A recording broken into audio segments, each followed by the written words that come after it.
Al Irsyad Cilacap itu kayaknya saya pernah mendampingi waktu itu Mas Adel ya, dulu waktu HIPT kalau nggak salah ya. Ya, Sti Kubang juga ini teman-teman yang kemarin Pak Rektor juga pernah datang ke tempat kami. Oke, nah, Bapak Ibu jangan kecil hati karena ini sifatnya mungkin latihan bagian awal saja.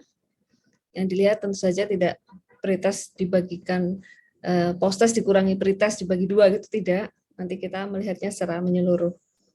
Iya. Oke, ini kira-kira hasilnya baik.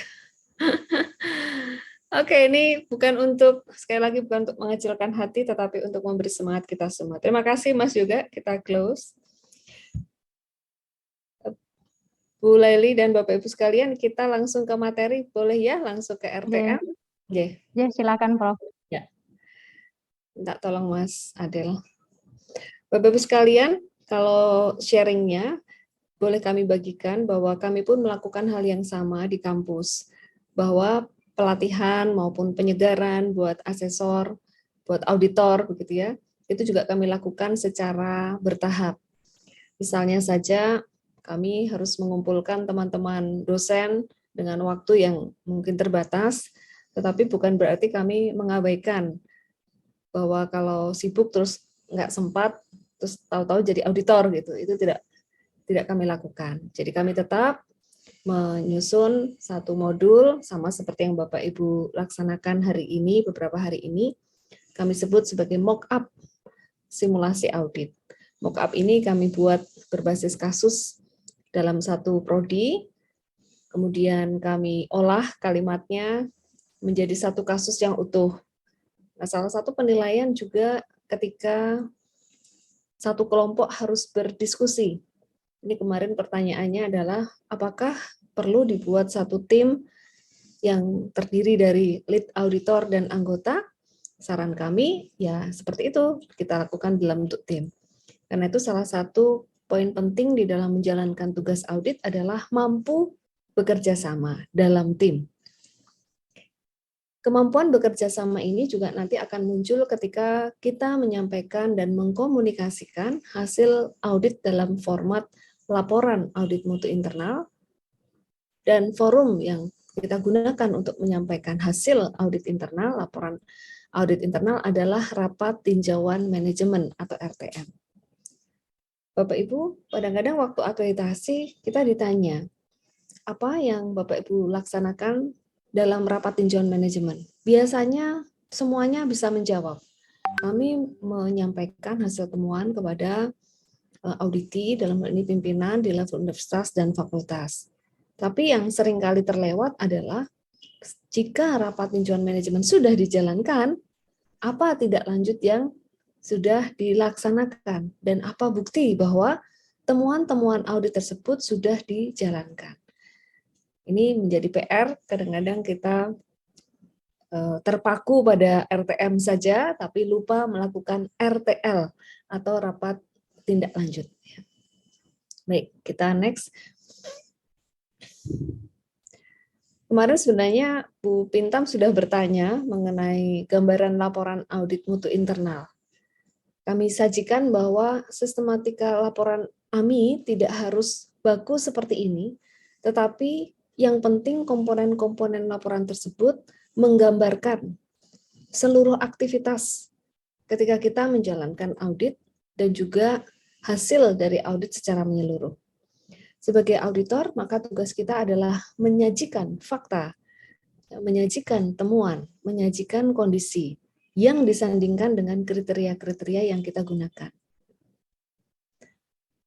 Ada beberapa bab yang bisa kita gunakan sebagai acuan. Yang pertama, pendahuluan yang meliputi latar belakang AMI, tujuan, dan kriteria-kriteria AMI. Mengapa kriteria ini penting? Karena ketika auditor berhadapan dengan auditi, kriteria ini harus disepakati bersama. Kalau pengalaman kami, begitu tim PMI, ya kabaknya Mas Adel menyusun instrumen, kemudian kami bedah bersama, kami uji cobakan, kami ajukan ke pimpinan dan sudah ditandatangani, maka kriteria itu kami sosialisasikan dan dianggap sudah berlaku secara umum, artinya sudah berterima secara umum. Sudah melalui proses penyusunan, sudah melalui proses pengkajian, pengujian validitas dan reliabilitas itu kami laksanakan dalam bentuk diskusi-diskusi kelompok. Kemudian kami ajukan kepada pimpinan. Proses persetujuan ini yang kita sebut sebagai kriteria AMI. Ruang lingkup dan prosedur audit ada di bab 2. Ini juga membatasi.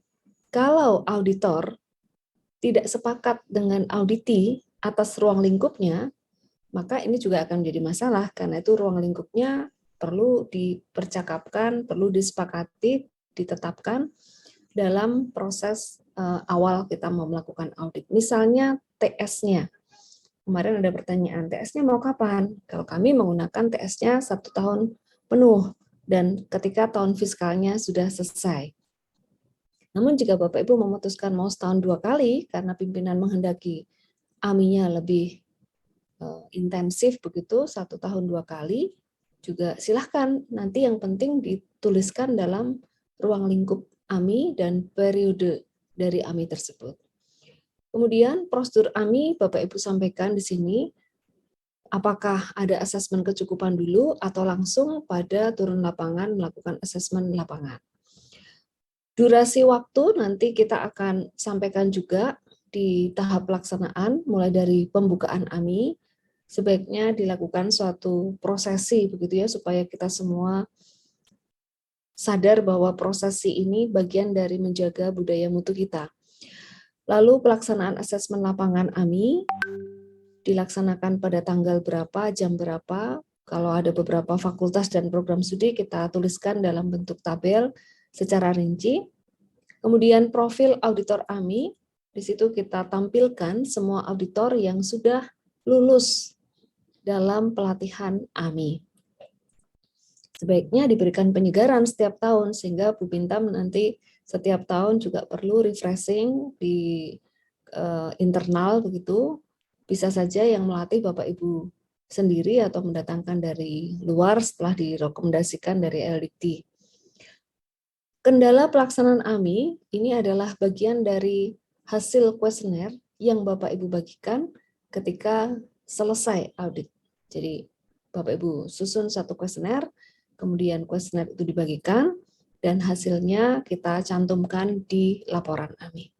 Kemudian penutupan AMI juga tradisinya sebaiknya dilakukan satu ya tradisi seperti upacara kecil begitu, kan ada pembukaan ya ada penutupan.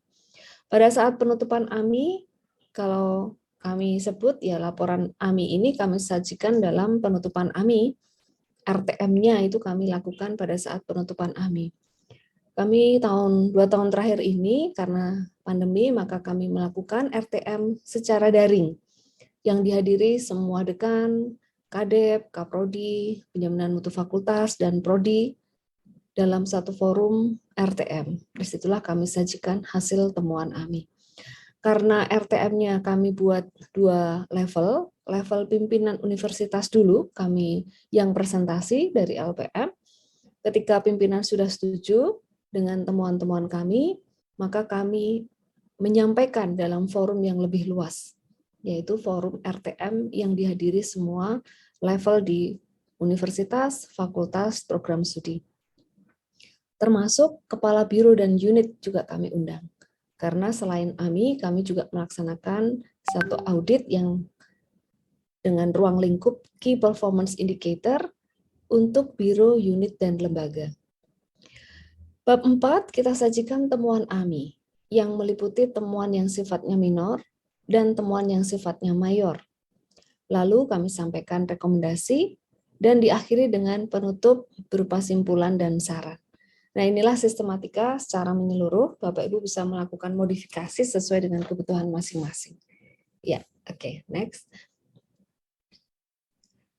Kalau kita lihat laporan tersebut, laporan AMI ini sebenarnya kalau kita lihat ya ringkasan semua proses yang kita jalani dalam audit mutu internal.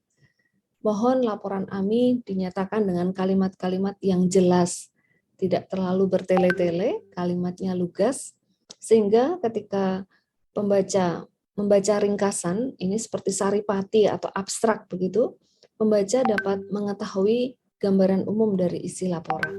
Jadi ringkasan ini diletakkan di bagian depan sebagai overview, wrap up begitu, semua hasil temuan AMI yang dipadatkan. Oke, next. Untuk sistematika yang tadi bab 1, pada bagian latar belakang, Bapak Ibu menjelaskan alasan-alasan perguruan tinggi melaksanakan AMI. Alasan ini tentu saja bisa kita tuliskan ketika Bapak Ibu sebenarnya kan sudah menyusun piagam audit ya. Di dalamnya pasti sudah ada latar belakang mengapa AMI itu dilaksanakan. Lalu tujuan AMI berisi tujuan pelaksanaan AMI di perguruan tinggi. Poin AMI tentu saja seperti yang kami sampaikan saat pertemuan hari pertama adalah untuk memastikan dan untuk menjamin bahwa perguruan tinggi sudah menjalankan aktivitas dalam rangka mencapai standar nasional dikti dan juga standar-standar lain jika kita menyusun standar-standar tambahan. Untuk kriteria AMI, Bapak Ibu dimohon melakukan penjelasan yang singkat, padat, dan menyeluruh tentang komponen-komponen penilaian yang digunakan pada AMI. Jadi kriteria tadi sebagai batas ya untuk menentukan ini temuan atau tidak. Dan kemarin dalam percakapan di grup ketika kami patroli, kami melihat Bapak Ibu sangat semangat sampai saking semangatnya begitu ya, menuliskan kalimat pun sangat argumentatif begitu ya. Ada yang menggunakan kalimatnya panjang, ada yang sudah pendek sajalah. Temuannya kan yang enggak ada di kriteria atau yang tidak sesuai dengan kriteria itu yang kita tuliskan. Padahal Bapak Ibu sebenarnya perlu juga mengapresiasi hal-hal yang sifatnya sudah sesuai dengan kriteria. Tapi bagus sekali kemarin diskusinya. Baik, next. Untuk ruang lingkup AMI, Bapak Ibu diminta menjelaskan apa saja yang menjadi batas atau skopa dari audit tersebut. Karena ruang lingkup AMI juga menjadi dasar bagi kita untuk menelusuri bukti-bukti pendukung. Bapak Ibu bisa menjelaskan ruang lingkupnya apakah kegiatan-kegiatan akademik saja, atau kegiatan-kegiatan juga yang sifatnya non-akademik atau penunjang akademik. Misalnya kita mengaudit juga ke biro, unit, dan lembaga. Kadang-kadang kita melupakan bahwa biro, unit, dan lembaga yang ada di kampus ini sebenarnya kan tugasnya menunjang kegiatan akademik, bukan hanya melakukan rutinitas kantor. Rutinitas kantor seharusnya memiliki standar. Kalau kita mau mengikuti ISO, tentu saja standar-standar tersebut harus dituliskan. Nah, kami sendiri pada era 2 tahun ini fokus pada bukan pada ISO-nya, tetapi pada menyusun standar pelayanan kantor, standar layanan kantor di masing-masing biro. Sehingga itu akan menjadi ruang lingkup ketika kita melaksanakan audit. Prosedur AMI berisi penjelasan tahapan-tahapan atau langkah-langkah pelaksanaan AMI berdasarkan prosedur audit yang sudah disusun, direview, dan disahkan oleh pimpinan perguruan tinggi. Kenapa ini kami laksanakan? Karena jangan sampai ketika kita turun lapangan terjadi penolakan karena merasa proses auditnya berbelit-belit atau mungkin merasa bahwa ini tidak perlu. Kalau sudah ditandatangani oleh pimpinan, berarti prosedur ini berlaku untuk semua ya, lapisan di perguruan tinggi. Baik, kita next. Bab berikutnya kita menjelaskan pembukaan AMI. Tadi kami sampaikan boleh dalam satu prosesi. Kalau kami biasanya daring, kami buat video supaya menarik begitu ya, menyemangati kita semua. Kemudian kami paparkan AMI yang tahun lalu, kita flashback dokumentasi tahun lalu. Kemudian pelaksanaan asesmen lapangan juga kita paparkan, kita deskripsikan baik yang sifatnya daring maupun luring kalau Bapak Ibu sudah berhybrid begitu ya. Dan profil auditor, penyajian data jumlah auditor, serta syarat menjadi auditor. Kemarin kalau tidak salah juga ada yang bertanya, syaratnya sebenarnya apa? Sebagai saran saja, mohon yang ditugaskan sebagai auditor jangan dosen baru. Jadi ada beberapa kampus yang membagi tugas karena dosen baru belum ada tugas, maka sudah ya tugasmu jadi auditor ya. Nah, ini perlu pemikiran lagi karena dosen baru sedang proses adaptasi dan proses mengenal Tridharma perguruan tinggi. Sebaiknya dosen-dosen tetap yang sudah memiliki masa kerja minimal ya mungkin 2-3 tahun begitu sudah tahu proses yang ada di Tridharma perguruan tinggi. Kalau kami pengalaman kami kemarin, kami mensyaratkan minimal lektor itu sebagai auditor. Karena asumsinya jika beliau auditor ini adalah lektor, pasti sudah memiliki pengalaman riset, sudah memiliki pengalaman berorganisasi di kampus, sehingga wawasannya jauh lebih luas dan komprehensif dibandingkan yang baru. Itu beberapa contoh syarat ya. Tentu saja ini tergantung pada kondisi di lingkup Bapak Ibu. Kalau memang yang lektor masih terbatas, ya paling tidak sudah memiliki jabatan fungsional. Tuh. Jika jabatan fungsional belum ada, bagaimana? Ya ini berarti PR-nya adalah mari segera mengurus jabatan fungsional akademik supaya kita ketika memberikan justifikasi hasil riset misalnya, kita sendiri sudah punya pengalaman untuk riset tersebut. Kendala pelaksanaan AMI juga kita tuliskan. Ada yang kendala teknis mungkin, ada yang kendala yang sifatnya operasional atau kendala-kendala yang lain. Kami kemarin mengalami kendala jaringan karena sifatnya daring, penjadwalan yang harus bergeser karena beberapa auditor dan auditinya sakit karena waktu itu COVID lagi tinggi-tingginya, sakit bergantian sehingga mau tidak mau kita harus mundurkan jadwal. Satu pengalaman juga, kita pernah mensyaratkan bahwa dekan harus hadir dalam proses AMI. Jadi jika dekan tidak bisa hadir, maka AMI kami batalkan. Kami tunggu waktunya sampai dekan bisa. Jadi begitu jadwal AMI, kami ini melakukan penjadwalan yang 1 bulan sebelumnya sudah kami bagikan, maka proses penjadwalan ini dianggap bahwa Bapak Ibu dekan sudah bisa mengagihkan waktu. Jadi waktu itu kita sempat dikomplain juga ya Mas Adelia bahwa wah ini LPM membuat kami dekan-dekan harus hadir di setiap AMI, setiap prodi. Jadi kalau satu fakultas ada 5 program studi, maka Bapak Dekan harus hadir di 5 kegiatan AMI. Mengapa ini penting? Saya bilang ini komitmen pimpinan. AMI ini mengidentifikasi penyakit-penyakit atau pakai bahasa lain adalah mengidentifikasi simptom-simptom kalau kita belum mencapai standar nasional. Itu pimpinan tahu. Karena itu dekan harus hadir. Toh cuma 3 jam. Kami AMI 3 jam. Itu auditor harus bisa merangkum 69 pertanyaan. Dengan cepat, auditor harus bisa melakukan teknik pertanyaan sehingga semua kebutuhannya sudah dapat terpenuhi ketika bertanya. Karena itulah modelnya kan kami ada asesmen kecukupan dulu, review dokumen, baru asesmen lapangan, bertanya hal-hal yang belum lengkap di dalam dokumen. Itu tradisi yang tahun 2020, tahun 2021 sekarang UPPS atau dekan kami kumpulkan dulu dalam satu frame sebelum akhirnya dipecah Kaprodi di breakout room di masing-masing prodi. Jadi dekan hadir di pembukaan, mengikuti pertanyaan sampai nomor standar visi dan misi dan tata pamong. Begitu masuk ke mahasiswaan kita split masing-masing breakout room untuk masing-masing prodi. Karena dekan kemarin ada yang satu fakultas FTI yang paling banyak Mas Adelia, ada berapa prodi itu? 6 atau 5 itu. Jadi kan lumayan 10. Oh 10 ya. FTI 10 bahkan. Jadi 10 kali sesi audit beliau hadir sehingga sempat komplain gitu. 10 itu kan berarti kami sekian hari nggak boleh ngapa-ngapain gitu.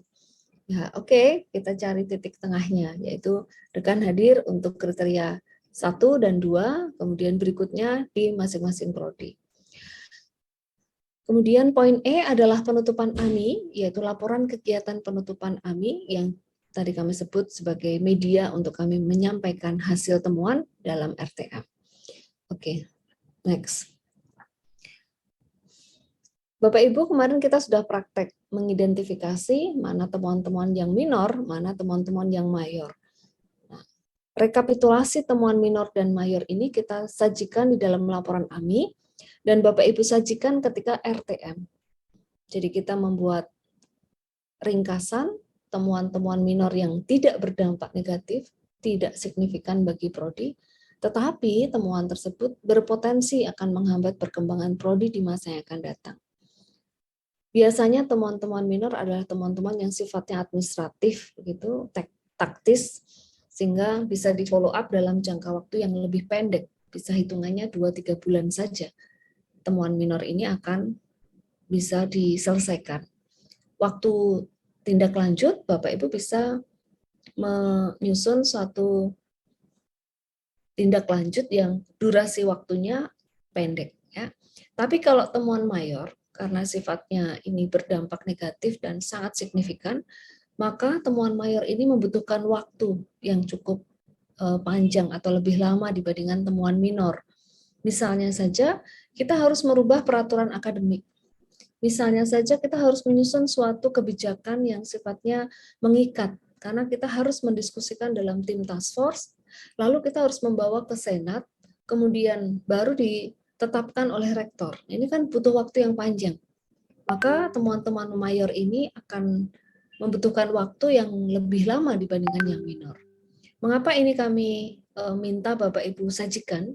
Supaya pimpinan lebih mudah di dalam mengeksekusi. Yang minor, pimpinan bisa langsung tugaskan Kaprodi. Mungkin yang mayor perlu dibentuk tim task force yang menyusun draft dari standar-standar atau kebijakan yang dibutuhkan. Dengan adanya pemisahan minor dan mayor, pimpinan juga akan terbantu untuk mengambil keputusan yang taktis dan yang strategis. Pada bagian rekomendasi, kita diminta untuk menuliskan rekomendasi yang dirumuskan atas dasar temuan minor dan mayor. Oke, nah seperti ini yang bagiannya akan kita sampaikan di dalam RTM, di dalam temuan AMI. Oke, next. Nah, pada bagian akhir tentu saja kita meringkas keseluruhan proses AMI dan saran, rekomendasi, dan harapan untuk program studi dalam pelaksanaan AMI pada periode-periode berikutnya. Oke, kita lanjut. Oke, Bapak Ibu, kalau kita lihat dalam laporan AMI yang kita sajikan pada saat RTM, perlu dilampiri dengan beberapa dokumen, yaitu kertas kerja AMI yang sudah terisi, penilaian proses AMI, proses audit, baik yang dilakukan auditi terhadap auditor maupun sebaliknya. Ini feedback ya, kuesioner feedback. Serta dokumentasi pelaksanaan AMI, berupa daftar hadir, foto, dan juga berita acara pelaksanaan AMI. Serta lampiran lainnya yang diperlukan jika memang lampiran tersebut relevan. Nah, karena sifatnya sekarang soft file, kami berharap Bapak Ibu lengkap menyusun laporan AMI, karena sekarang kita diminta untuk melaporkan di spmi.kemendikbud semua tahapan yang dijalani. Apakah Bapak Ibu sudah melaporkan? Kalau belum, ini mengingatkan saja, karena siklus PPEPP ini perlu disampaikan di kementerian melalui laman spmi.kemdikbud.go.id. Nah, laporan AMI ini juga bagian yang penting yang kita perlu laporkan, ya, di tahap evaluasi. Baik, next. Kalau kita melihat poin penilaian di dalam IPT, Instrumen Akreditasi Perguruan Tinggi 3.0, tinjauan manajemen ini menjadi hal yang mutlak kita lakukan, karena merupakan proses evaluasi terhadap kesesuaian dan efektivitas pelaksanaan sistem manajemen mutu, dengan cara melakukan pembahasan secara berkala dan melibatkan berbagai pihak yang terkait. Nah, indikator-indikator yang perlu kita tuliskan nanti ketika Bapak Ibu melakukan akreditasi adalah indikator ketersediaan bukti yang sahih terkait praktik baik pengembangan budaya mutu di perguruan tinggi melalui rapat tinjauan manajemen. Nah, bukti yang sahih artinya bukti ini berisi fakta dan data dan sahih artinya ada pengesahan dari pimpinan dan juga auditor auditi yang ditugaskan, yang unsur-unsurnya meliputi hasil audit internal, laporannya, lalu umpan baliknya, kinerja dari proses dan kesesuaian produk atau hasilnya ya, lalu status tindakan pencegahan dan perbaikan. Jika memang ditemukan ada kekurangan, maka ada tindak lanjut yang bisa berupa hasil notulen rapat auditor yang dipandu oleh LPM untuk bisa mencegah dan memperbaiki hal-hal yang sifatnya kurang sesuai atau kurang seperti yang diharapkan. Kemudian tindak lanjut dari rapat tinjauan manajemen sebelumnya. Nah, Bapak Ibu sebelum masuk di siklus yang baru, RTM tahun lalu, Bapak Ibu perlu cek kembali, auditor juga perlu dibagikan hasil temuan audit tahun yang sebelumnya. Sehingga ketika turun lapangan untuk melakukan AMI, hasil AMI yang sebelumnya itu dipastikan sudah ditindaklanjuti, baik minor maupun mayor. Jika belum ditindaklanjuti, maka tentu saja akan menjadi temuan lagi pada tahun ini. Kalau pimpinan mendukung proses ini, sebenarnya proses AMI ini sangat-sangat membantu pimpinan. Karena pimpinan bisa memastikan semua program kerja yang dijalankan di program studi adalah dalam rangka mencapai standar nasional dikti.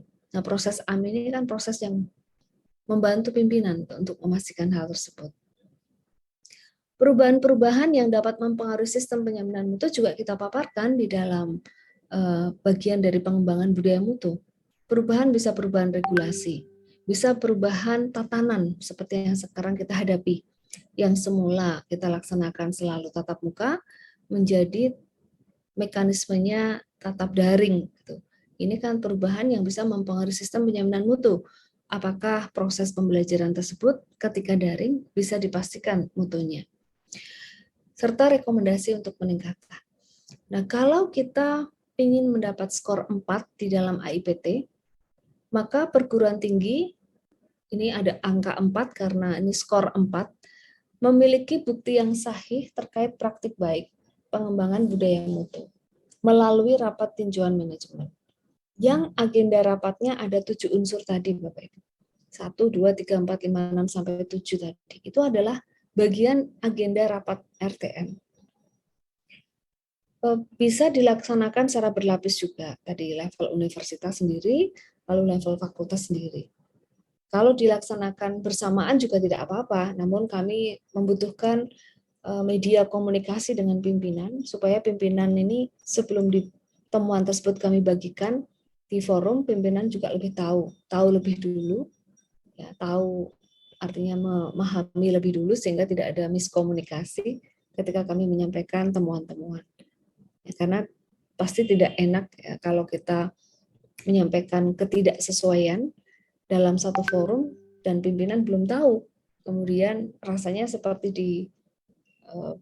dibuka di depan forum gitu kan tidak nyaman. Karena itu kami menjalin komunikasi dulu dengan pimpinan ketika rapat tinjauan manajemen di level universitas. Oke, next. Nah, proses berikutnya ketika kita melihat hasil dari tadi unsur-unsur dari tinjauan manajemen, 7 hal ini Bapak Ibu yang kita laksanakan untuk bisa menyiapkan poin-poin penting ketika kita menjalani rapat tinjauan manajemen. Proses yang harus disiapkan ketika kita akan melakukan RTM, Bapak Ibu perlu rapat dengan auditor untuk merangkum temuan-temuan mayor dan minor. Karena kalau kita tidak melalui forum, kemudian kita simpulkan saja berdasarkan kertas yang dikumpulkan gitu ya, itu kadang-kadang kita tidak ketemu rohnya, tidak ketemu masalah dan akar masalah yang sebenarnya menjadi sumber dari permasalahan yang ada di kampus. Kami melakukan percakapan ngopi mutu, begitu judulnya. Ngopi mutu itu bertemu teman-teman auditor dalam satu forum, diberikan tajuk ngopi supaya sambil santai begitu. Walaupun ngopinya di rumah masing-masing, bukan di kafe begitu, tidak. Ya, ini supaya kami membuat lebih nyeni saja, lebih rileks. Tapi dalam forum itu kami diskusi. Ini temuan di kelompok saya seperti ini, bagaimana kelompok yang lain? Ternyata kok mayoritas semuanya menjadi temuan mayor. Karena mayoritas itu menjadi temuan mayor, maka kami rangkum ini ranahnya pimpinan universitas untuk menyelesaikan temuan-temuan mayor. Nah, temuan-temuan yang minor, ini ada yang levelnya universitas, ada yang levelnya di fakultas, ada juga yang levelnya di program studi. Itu perlu kami percakapkan. Ada 58 prodi waktu itu, yang masing-masing auditor sharing, tapi Mas Yoga dan Mas Adel sudah rangkum dulu temuannya itu, sudah kami pilah, kemudian Bapak Ibu ada sekian banyak temuan, lalu kami berusaha memeras menjadi beberapa temuan. Kalau yang sama kan kami kumpulkan ya, tinggal nanti dicari faktor pendukung dan penghambat. Faktor pendukung dan penghambat ini faktor yang mudah-mudah gampang ya. Mudah gampang ya, agak sulitnya adalah kadang-kadang kita nggak sadar bahwa sebenarnya kita masih punya hal-hal positif. Mengidentifikasi faktor pendukung dan penghambat ini juga ditanyakan ketika Bapak Ibu mengajukan ISK atau mengajukan laporan evaluasi diri untuk program studi. Baik LAM maupun bukan LAM, kita sebenarnya diminta menyajikan apa yang mendukung dan apa yang menghambat pencapaian indikator kinerja utama maupun tambahan. Karena itu kemarin ketika Bapak Ibu memberikan temuan yang positif, tolong juga ditulis karena kita harus menghargai juga ada hal-hal yang sifatnya sudah menjadi bagian yang baik, praktek baik yang bisa menjadi faktor pendukung. Kemudian kita perlu mengidentifikasi masalah dan akar masalah yang dihadapi. Ini memerlukan semacam pengalaman begitu untuk tahu ini masalah atau akar masalah. Jadi masalah tidak sama dengan akar masalah. Masalah misalnya saat ini kita berada dalam forum diskusi semacam ini, kemudian jaringannya terganggu misalnya ya, itu masalah atau akar masalah? Ya, karena sifatnya baru simptom itu masih masalah. Simptom itu gejala-gejala. Gejala 1, gejala 2, gejala 3 itu terkumpul menjadi masalah. Tapi sumber dari masalah tersebut atau yang menjadi penyebab itulah akar masalah. Akar masalah bisa berupa regulasi yang tidak ada atau belum ada, bisa berupa hal-hal yang sifatnya krusial, misalnya kalau tadi regulasi itu dipengaruhi juga oleh faktor tata kelola yang ada di tempat kita, sehingga faktor tata kelola ini menyebabkan kita nggak bisa berkomunikasi antara satu bidang dengan bidang yang lain. Balik lagi ke regulasi, ini yang kita cari akar masalahnya. Misalnya, mahasiswa lama studinya melebihi batas. Ternyata banyak sekali mahasiswa yang masa studinya melebihi batas. Itu baru masalah, belum akar masalah. Ketika kita menelusuri ke akar masalah, mahasiswa tadi, kita trace lagi datanya, kita lakukan pengujian data tren begitu selama 5-6 tahun, baru kita melihat pola-pola akar masalahnya kayaknya ya kita masih pakai hipotesis kan. Sepertinya mahasiswa yang panjang masa studinya ini karena sering mengulang mata kuliah. Oke, mata kuliah apa yang sering diulang? Oh, ternyata mata kuliah yang diampu oleh dosen-dosen yang sifatnya bukan dosen tetap atau dosen tidak tetap misalnya ya. Contoh saja. Oke, kenapa mata kuliah yang diajar dosen tidak tetap ini menjadi mahasiswa kok sering mengulang? Kita cari lagi akar masalahnya. Ternyata dosen tidak tetap yang kita minta mengampu ini tidak pernah kita uji kompetensinya, tidak pernah kita monitor dengan baik, tidak pernah kita telusuri CV maupun sertifikat kompetensinya, sehingga yang bersangkutan tidak memiliki jiwa pendidik sama seperti hanya dosen tetap, yang penting ngajar-ngajar saja.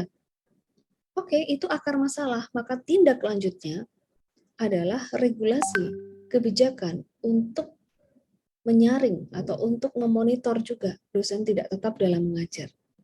Jadi mencari masalah dan akar masalah adalah betul-betul kita mencari sumber dari segala sumber permasalahan. Nah, ini butuh percakapan, butuh data, butuh percakapan. Kalau temuannya sama di semua prodi, masa studinya panjang semua, dan masa studi yang panjang itu sumbernya dari dosen tidak tetap yang mengajar, maka pimpinan perlu membuat tindak lanjut, membuat regulasi, syarat-syarat dosen tidak tetap. Itu contoh ya. Atau masa studi yang panjang, cari lagi datanya. Kenapa? Karena skripsinya kok lama ya, tugas akhirnya kok lebih dari 2 semester. Kenapa skripsi bisa lama? Itu masih belum menyelesaikan masalah kan? Karena mahasiswa menulisnya bimbingannya memang lama. Iya, kenapa lama? Ternyata memang format tugas akhir kita masih format bab 1, bab 2, bab 3, bab 4, bab 5 yang membuat mahasiswa ini sebenarnya mengulang-ulang saja, mengutip-ngutip saja dari kakak kelasnya, sehingga format skripsi tersebut membutuhkan waktu yang lama juga untuk menyelesaikan. Oke, sekarang kita cari apa solusi agar mahasiswa menuliskan skripsi bentuknya. Apakah harus berbentuk bab 1, bab 2 seperti dulu? Apa relevansi dari menulis bab demi bab di era sekarang yang luarannya adalah publikasi? Mengapa kita tidak merubah, membuat regulasi bahwa akar masalah skripsi ini sebenarnya adalah faktor bentuk tugas akhir yang harusnya juga sudah mengikuti perkembangan pengukuran kesuksesan kompetensi lulusan. Kalau kompetensi lulusan kita cari dengan kemampuan mahasiswa melakukan analisis, apakah analisis itu harus menulis yang panjang lebar kali tinggi? Misalnya ya, bahasanya gitulah, saya pakai bahasa yang lebih gampang dipahami. Kami pernah melakukan hal tersebut. Ternyata di fakultas kami, di ekonomi, akar masalahnya adalah pada skripsi. Skripsi yang panjang. Skripsi yang butuh waktu bolak-balik bimbingan, karena pembimbingnya harus 2. Oke, kita ganti pembimbingnya 1 saja. Kok masih panjang ya? Berarti bukan pembimbingnya yang bermasalah. Bentuknya mungkin. Oke, kita cari. Sekarang solusinya supaya tidak menulis panjang, tidak menulis bentuknya buku, bagaimana kalau kita menulisnya bentuknya working paper atau kertas kerja, atau format artikel jurnal. Begitu itu kami lepas kebijakan penulisan tugas akhir bentuknya adalah working paper, mahasiswa antusias karena menulisnya cukup 25 halaman sampai hasil. Proposal itu cuma 7 halaman, mahasiswa semangat sekali menulis yang pendek dan padat ya, bukan pendek tapi padat dan lugas. Dosen juga termotivasi karena begitu kebijakan ini diterbitkan, ada satu insentif yang ditawarkan, yaitu jika mahasiswa melakukan publikasi dalam bentuk tugas akhirnya, mahasiswa tidak perlu ujian. Tidak perlu ujian ini ternyata memberi semangat buat anak-anak. Waduh, mending saya publikasi daripada ujian. Apa dampaknya begitu regulasi berubah yang tadi temuan mayor, regulasi itu kami buat kebijakan tugas akhir bentuknya working paper, publikasi kami meningkat. Mungkin kalau saya sebut persentase hampir 60-70%. Dari yang semula jarang publikasi, si dosen dan mahasiswa join publication. Yang sudah terpublikasi di jurnal Sinta 3, waktu itu mulai dari 3, 2, gitu, langsung nilainya A. Nggak perlu ujian. Cukup yudisium jalur publikasi. Seperti waktu Bapak Ibu S3, itu kan ada media jalur publikasi. Nah itu contoh, ternyata masalah itu ketika diselesaikan, dicari dengan akar masalahnya, diselesaikan dengan regulasi, pencapaian standar nasional bisa meningkat. Tentu saja ini butuh komitmen pimpinan tadi Bapak Ibu. Maka penting sekali rapat tinjauan manajemen. Bukan sekedar ini prosesi, tapi betul-betul kita mencari penyakit dan juga obatnya. Resepnya itu diberikan lalu ditebus, diminum. Ini contoh ya, Bapak Ibu bisa nanti mempraktekkan. Sesuai dengan kebutuhan di kampus masing-masing. Beberapa yang sudah mengikuti jejak kami ternyata juga menemukan hasil. Nah, masalah yang lain misalnya integrasi penelitian pengabdian masyarakat rata-rata tidak memiliki kegiatan tersebut. Nah, ini berarti perlu kebijakan atau regulasi integrasi. Caranya, tetapkan mata kuliah yang ada kegiatan pengabdian masyarakatnya, tugaskan mahasiswa untuk menyusun jurnal pengabdian masyarakat atau laporan pengabdian masyarakat yang bentuknya adalah serial case-based method atau project-based method. Baru nanti temuan-temuan saat pengabdian masyarakat itu dikumpulkan menjadi buku studi kasus. Dipakai untuk bahan mengajar, itu juga integrasi. Pada saat turun lapangan dengan mahasiswa, Bapak Ibu memberikan surat tugas, lalu memberikan berita acara, bahkan menyusun implementation agreement di setiap tempat pengabdian masyarakat mahasiswa. Berapa banyak jumlah IA implementation agreement yang akan Bapak Ibu dapatkan dengan membuat kebijakan tadi. Jadi temuan mayor diselesaikan dengan kebijakan integrasi berbentuk pengabdian masyarakat. Dampaknya, tindak lanjutnya itu akan terukur. Jumlah pengabdian masyarakat yang semula sedikit menjadi berlipat karena itu melekat di tugas mata kuliah. Yang semula mahasiswa hanya tugas dikumpul saja, sekarang tugas yang sudah dikumpulkan itu ada kerjasamanya, dikumpulkan juga, ada berita acara pengabdian, poin integrasi Bapak Ibu dapatkan, masih lagi Bapak Ibu bisa membuat lomba yang sifatnya lokal dari kegiatan pengabdian masyarakat tersebut.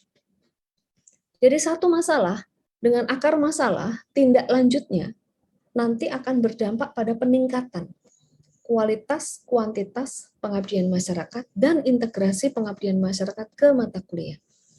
Monggo ini sharing saja hal-hal yang pernah kami jalani, sehingga akhirnya terjadi lonjakan kerjasama yang sangat besar, karena ukurannya adalah IA atau Implementation Agreement. Kemudian poin yang lain adalah kita rangkum rekomendasinya, kita kirimkan laporan hasil AMI dan materi RTM kepada rektor, kita undang auditor auditi hadir, dan prakteknya ya kita jalankan RTM baik secara daring maupun luring. Ya. Prosesinya tentu saja dengan membuka acara RTM, kemudian kami melaporkan hasil, biasanya dari penjaminan mutu, mengecek hasil RTM tahun lalu, dan menyusun berita acara tindak lanjut serta notulen RTM. Lalu kita akan menyusun laporan pelaksanaan RTM, dan hasil dari RTM akan kami kirim kepada semua stakeholders internal. Memang kami tidak sajikan secara utuh di dalam website karena ada beberapa informasi internal, tetapi kami kirimkan kepada dekan, kaprodi, kadep, juga kepada pimpinan universitas, kepala biro unit dan lembaga. Jadi secara internal, laporan AMI dalam laporan RTM ini kami bagikan. Baik, next. Oke, sudah bisa Mas Adel. Oke, baik Bapak Ibu, seperti itulah satu gambaran RTM yang bisa kami bagikan. Kami persilahkan jika nanti ada hal-hal yang mau ditanyakan. Silahkan. RTM ini juga kami rekam di dalam sistem informasi penjaminan mutu. Sehingga secara dokumen, almari elektronik kami si imut ini isinya tidak imut-imut lagi karena banyak dokumen yang tersimpan di sana. Dan siklus PPEPP terlihat di dalam sistem informasi tersebut. Ini untuk berjaga-jaga kalau suatu saat proses audit mutu internal ini kami butuhkan untuk akreditasi, kita tinggal membuka almari elektronik saja. Demikian Bu Laili yang bisa kami sampaikan. Monggo kalau mau ada diskusi dulu.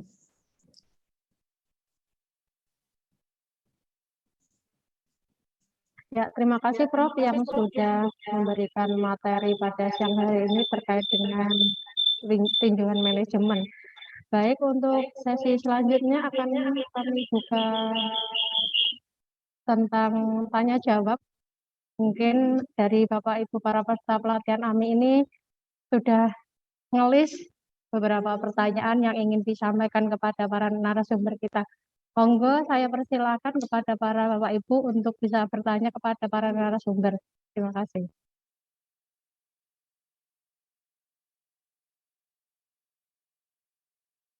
Ya, ini ada pertanyaan dari Unisbank ini, Prof. Pak Yohanes, kepada Pak Yohanes kami persilahkan.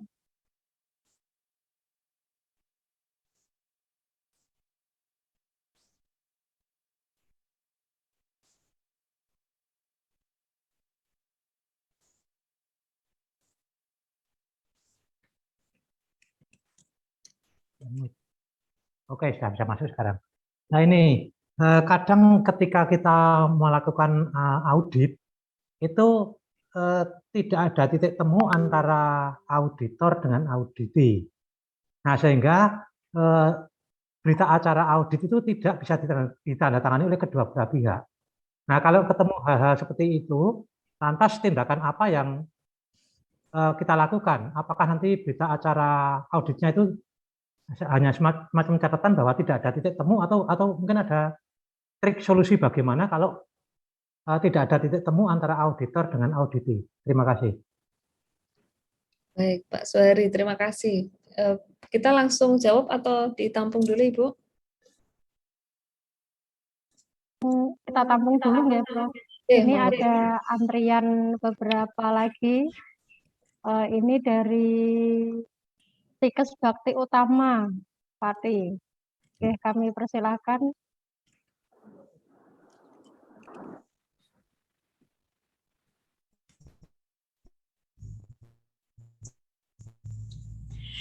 Assalamualaikum warahmatullahi wabarakatuh. Selamat pagi, Prof. Selamat pagi. Tanya lagi ya, Prof ya. Maaf dari kemarin kok banyak-banyak bertanya saya. Oke, monggo. Ngeten gini, Prof. Kalau kemarin saya bertanya tentang waktu pelaksanaan AMI yang dilaksanakan bulan Juni-Juli di UKSW, kemudian dengan melihat tahun fiskalnya yang memang sudah selesai dan berakhir di TS-nya adalah tahun yang memang sudah berakhir,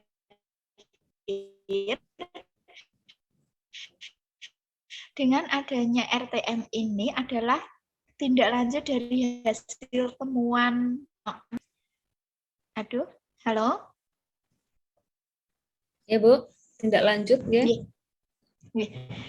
RTM ini adalah tindak lanjut dari kegiatan AMI yang memang nanti bagaimana untuk kita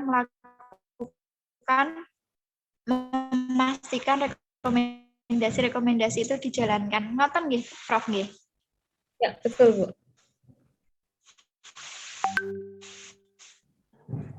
Kok putus-putus suaranya? Ya, ini sinyalnya siapa ini yang terputus-putus? Gimana? Yang mau saya lanjut? Ya. RTM ini adalah tindak lanjut dari AMI, ya, Prof, dari kegiatan audit, ya. Iya, Bu. RTM itu setelah hasil yang audit mau selesai. saya tanyakan, Prof.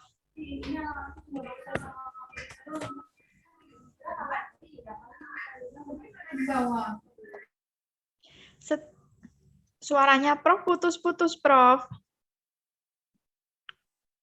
Oh, gimana, Bu? Saya belum bersuara malah.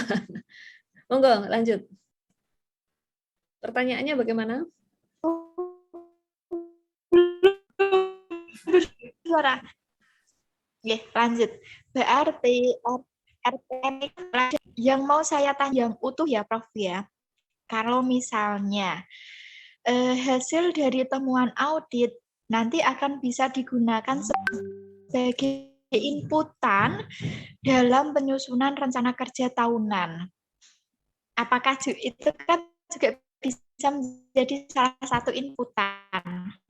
Karena rekomendasi itu masukkan dalam program kerja tahunan yang akan datang. Nah, kalau misalnya kita mau membuat siklus yang utuh, kalau misalnya tadi pelaksanaan auditnya bulan Juni dan Juli, kemudian yang diaudit adalah dokumen tahun 2020, tahun akademik 2020-2021 yang telah berakhir, baru dilaksanakan auditnya bulan Juni, kemudian setelah audit baru ada RTM. Nah, untuk kita bisa memasukkan rekomendasi sebagai tindak lanjut real yang harus dilakukan dalam RKAT itu seperti apa, Prof? Karena saya masih memahami kita harus membuat satu siklus SPMI yang utuh, misalnya setelah kita lakukan audit, temuan dari audit itu sebagai salah satu inputan kita menyusun rencana kerja, maka pada saat kita rapat tinjauan manajemen, sekaligus kita rapat untuk penetapan rencana kerja tahunan, di mana rencana kerja tahunan itu sudah memasukkan rekomendasi yang harus diperbaiki, yang harus dilaksanakan oleh masing-masing prodi, dan itu nanti akan kita audit lagi sehingga siklusnya akan menjadi utuh. Gitu, Prof. Ya. Tetapi kalau jangka waktunya itu lama, bagaimana kita bisa menentukan tindak lanjut? Apakah ada siklus lain lagi selain kita membuat yang namanya RKAT, rencana kerja tahunan. Gitu, Prof. Terima kasih. Oke, terima kasih. Monggo, lanjut. Kemudian ini ada pertanyaan kembali ini Prof dari Bu Nur Seha dari Universitas Paletehan. Kepada Bu Nur Seha kami persilahkan. Ya, terima kasih Bu. Prof, izin ini kameranya tidak bisa diaktifkan, ada masalah dengan kamera. Ya, Bu. Suaranya terdengar Prof, maaf Prof. Terdengar, Bu? Terdengar. Iya. Prof, kan tadi siklus PPEPP ya Prof ya. Sebentar.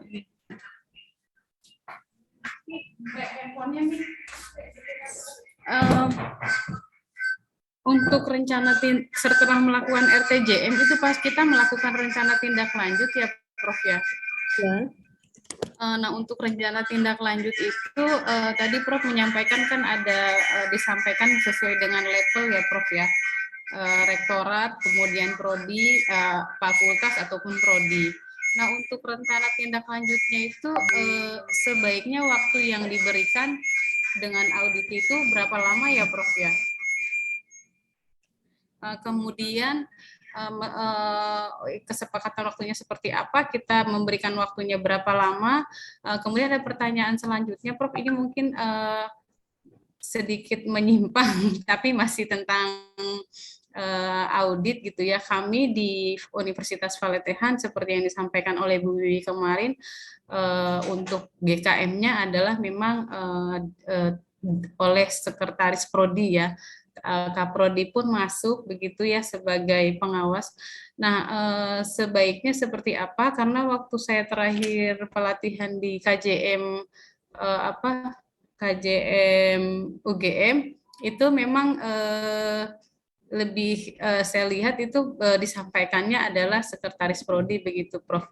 Jadi mungkin mohon Sekretaris Prodi yang di UGM yang di GKM Prodi gugus kendali mutu di Prodi itu input dengan tugas di pada Sekretaris Prodi begitu Prof.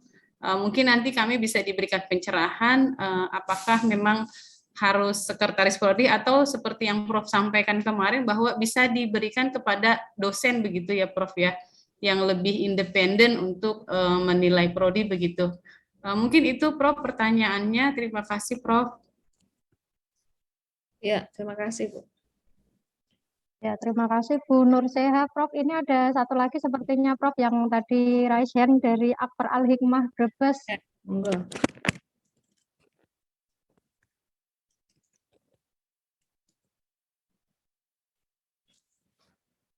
Halo Ibu yang dari Akbar Al Hikmah Brebes. Oke. Ya, selamat pagi Prof. Ibu. Ya, selamat siang. Terdengar nggak Bu? Dengar. Saya Bu. Ya. Ya. Yang saya ingin tanyakan seperti ini Prof. Misalkan pada saat rapat tinjauan manajemen yang kita temukan itu sangat banyak sekali dan misalnya minornya banyak sekali. Nah, tahapannya gimana Prof? Apakah ada target waktu per permasalahan atau bagaimana Prof untuk biar semua permasalahannya itu bisa kita tanggulangi secara bertahap. Terima kasih Prof.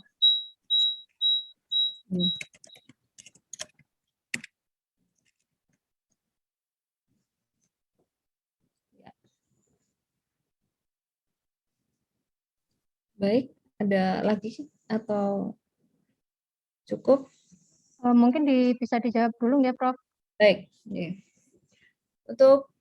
Terima kasih untuk semua pertanyaan dan sharingnya Bapak Ibu. Untuk Pak Suhari, bagaimana jika titik temu auditor dan audit tidak ada? Apa yang harus dilakukan? Nah, ini pentingnya komunikasi tadi. Komunikasi hasil temuan ini memang tidak semudah kita menyampaikan hasil, kemudian kita tutup mata. Kita perlu berkomunikasi untuk menyampaikan temuan yang didasari dengan data yang bisa kita pertanggungjawabkan. Misalnya saja auditor menyampaikan bahwa belum ada kebijakan terkait dengan internasionalisasi atau mahasiswa internasional. Auditnya nggak terima gitu kan misalnya. Ini kan nggak bisa, kampus kita kampus yang jauh dari lingkup internasional, kita tuh masih bicara nasional. Kenapa harus ada kebijakan yang internasional? Udahlah kita yang nasional saja, kami nggak terima misalnya gitu ya Pak Suhar. Nah, poin-poin ketika kita menyampaikan temuan, ini bahasa yang dipilih harus bahasa-bahasa yang persuasif. Jadi kalaupun bertentangan, maka Bapak Ibu bisa memilih, ini kan sifatnya saran untuk kebaikan. Maka titik temunya adalah mungkin bukan pada hari ini atau pada tahun ini kita akan menyelesaikan masalah yang menjadi temuan, tetapi ini adalah satu solusi yang Bapak Ibu tawarkan dengan durasi yang lebih panjang. Sehingga auditi tidak merasa terintimidasi begitu ya dengan temuan auditor. Juga pola komunikasi, pemilihan kata memang penting supaya ketika kita menyandingkan antara temuan dengan kriteria, ini menjadi terlihat. Seperti misalnya, kriteria kemahasiswaan. Yang diukur tidak hanya kegiatan kemahasiswaannya, tetapi pada kriteria kemahasiswaan, kita melihat admisi mahasiswa baru. Kita juga melihat bagaimana seleksi dari mahasiswa baru tersebut. Jadi ketika bagian kemahasiswaan mendengarkan hasil kemahasiswaan nilainya tidak maksimal, kemudian mengatakan, wah ini nggak bisa, ini kan bukan tugas saya. Kita mesti memilah dan memilih temuan-temuan tersebut sesuai dengan konteksnya. Jadi kalau ini sifatnya bagian admisi, maka Bapak Ibu bisa memberikan masukan bahwa kemahasiswaan khususnya bagian admisi ditemukan ketidaksesuaian atau belum optimal. Jadi pemilihan kata itu penting supaya tidak merasa terintimidasi. Kita menghindari kata-kata yang sifatnya menyudutkan. Misalnya, prodi tidak benar. Kata-kata tidak benar itu kata-kata yang menyudutkan. Tapi prodi belum optimal melakukan seleksi mahasiswa baru. Kemungkinan karena prodi masih belum memiliki regulasi. Regulasi penerimaan mahasiswa baru ini adalah ranah universitas. Untuk itu bukan salahnya prodi juga ya, atau bukan karena prodinya tidak mau, karena memang regulasinya belum ada. Jadi titik temunya nanti akan bisa didapatkan Pak Suhari ketika cara penyampaian dan komunikasi kita ini dengan menggunakan bahasa-bahasa persuasif tadi. Juga kita perlu mencari titik temu bahwa titik temunya mungkin tidak diselesaikan pada periode ini, tapi ini adalah catatan untuk periode yang akan datang. Kami juga melihat bahwa kadang-kadang auditi sebagai pimpinan karena tidak mungkin belum membaca secara utuh kriteria-kriteria yang ada di BAN PT atau di LAM gitu ya, sehingga ketika itu menjadi temuan pasti agak sedikit nggak enak gitu kan, karena merasa sudah lelah bekerja keras masih saja ada temuan. Karena itu supaya titik temunya jelas Pak, pada saat kita mau audit sosialisasi kriteria itu penting. Kita tidak ada kata lagi menolak ya, tapi Bapak Ibu ini adalah hasil yang ada, kiranya berkenan, kita bersepakat pada temuan-temuan yang semacam ini. Maka ketika menyajikan temuan pasti disandingkan dengan kriteria. Kalau kriterianya jelas dan itu tidak sesuai dengan fakta temuannya, kan titik temunya nanti akan terlihat begitu Pak Suhari. Ini sekedar tips saja, yaitu kuncinya adalah komunikasi dan pemilihan kata dalam menyajikan temuan. Untuk stikers bakti utama tadi ya, bagaimana kalau siklus auditnya belum selesai atau harusnya kan utuh dipakai untuk melakukan penyusunan RKAT. Apa kita harus tunggu auditnya selesai dulu baru RKAT? Bapak Ibu, ini yang penting adalah pola kita menyajikan hasil, bahwa RKAT ini kan sumbernya tidak hanya dari hasil audit. RKAT itu sumbernya juga dari visi misi perguruan tinggi, visi misi pimpinan, turun pada program-program kerja. Ketika menyusun program kerja, tugas kita sebagai lembaga penjaminan mutu adalah memastikan bahwa program kerja yang sudah disusun tersebut adalah dalam rangka mencapai standar nasional. Kita tidak bisa terlalu kaku juga, bahwa pimpinan kok nggak memperhatikan standar nasional ya. Pimpinan memiliki cara pandang bahwa ada program kerja yang harus dijalankan, dan program kerja tersebut sudah menjadi janji pimpinan kepada badan penyelenggara kalau kita yang swasta. Maka tugas kita adalah tidak semua yang ada di dalam hasil audit itu harus masuk di dalam program kerja. Tidak semua ya, saya sebut tidak semua. Karena ada hal-hal yang sifatnya strategik di faktor eksternal yang perlu diperhatikan, yang perlu juga menjadi bagian dari penyusunan program kerja. Jika siklusnya belum selesai, apa yang harus kita lakukan? Misalnya tadi kan, kami siklusnya kan anggaran Januari sampai Desember. Maka 3 bulan sebelum habis tahun kita harus menyusun program kerja kan, berarti ada di bulan-bulan Agustus. Sementara hasil audit juga pas selesai. Apakah terus kita tidak menyusun program kerja berdasarkan hasil audit? Tetap, karena fakultas juga melakukan proses evaluasi diri sebenarnya. Fakultas secara rutin juga melakukan proses evaluasi diri yang dilaksanakan secara parsial kan, artinya tidak dalam forum Monef semacam ini. Forum AMI yang dipakai untuk menghasilkan temuan-temuan audit ini salah satu masukan untuk menyusun program kerja. Kalau mau buat ideal semua hasil AMI dipakai, iya itu sangat ideal. Tapi biasanya akan berbenturan dengan program kerja pimpinan. Biasanya benturannya adalah dari sisi waktu, dari sisi prioritas, ya, dari sisi janji tadi. Karena itu, kalau Juli yang diaudit dokumen yang tahun sebelumnya, apakah saat menyusun program kerja di tahun ini, atau RKAT di tahun ini juga di bulan Agustus, ini kan hasil tahun lalu, yang tahun sekarang kan belum selesai. Terus apa ini jadi masalah? Ya nggak masalah, Bu. Ini kan salah satu input saja. Bahwa ketika menyusun program kerja, kita juga melakukan SWOT analysis, yang saya sebut evaluasi diri tadi. Di situ kan sebenarnya kita sudah tahu potret diri fakultas masing-masing. Temuan auditor tahun lalu bisa menjadi bagian dari cermin kita. Tapi tidak satu-satunya cermin untuk menyusun RKAT. Jika mau dibuat satu siklus, sangat-sangat ideal, Bu. Sangat ideal itu.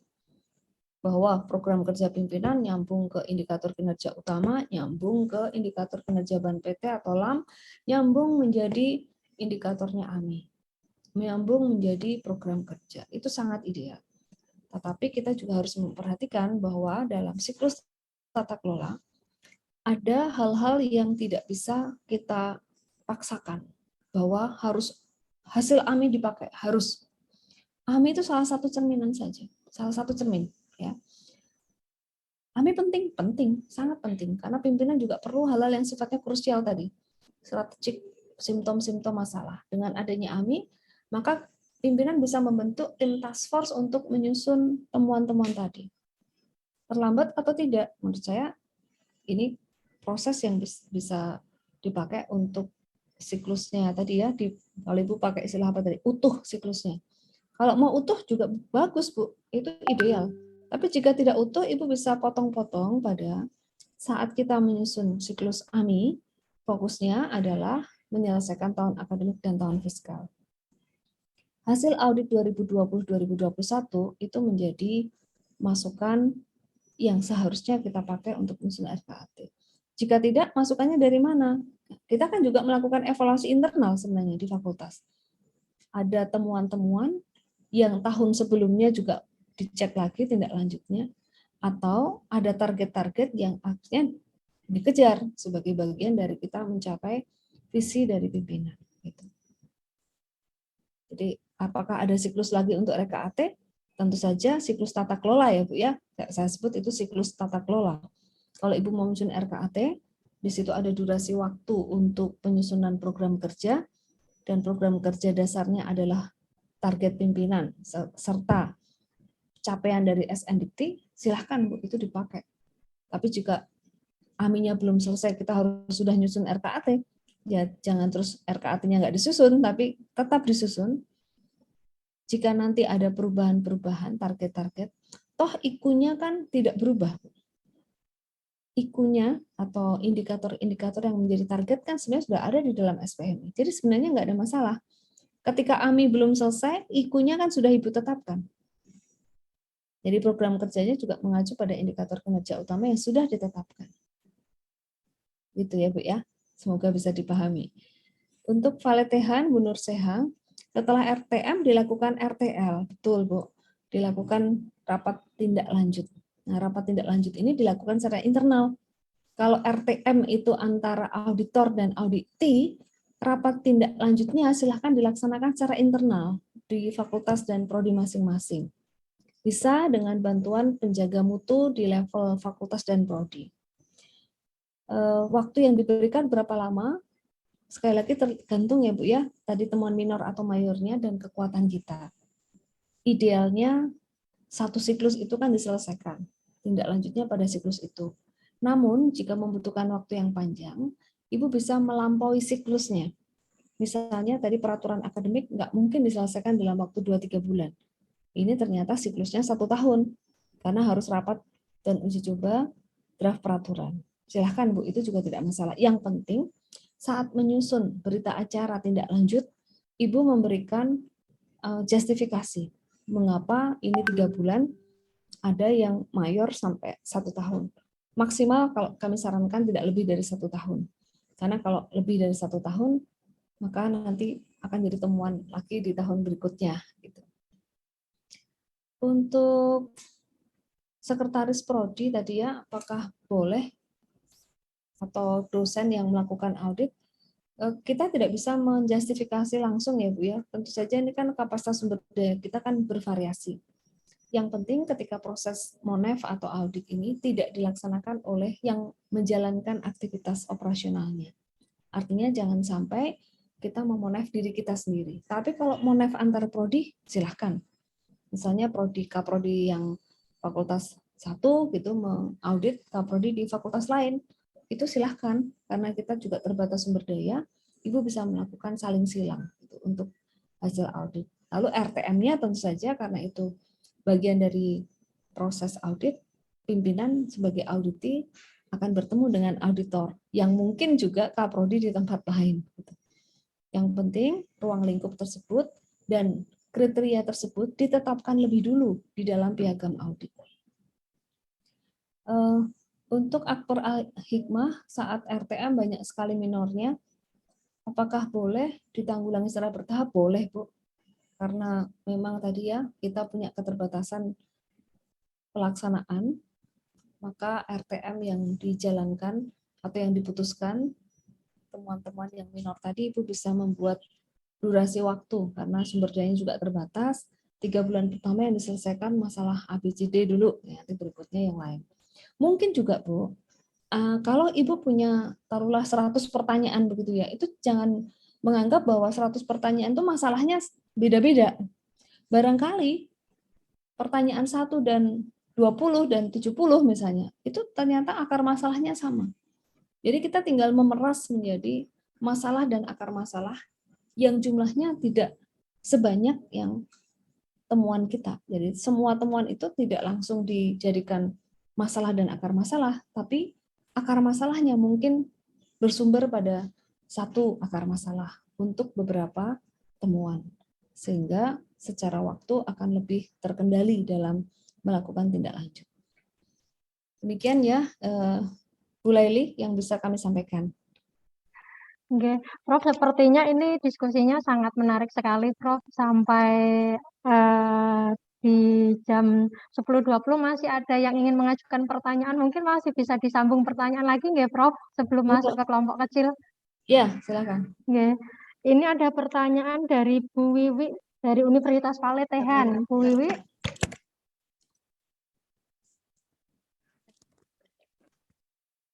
Bu Wiwi.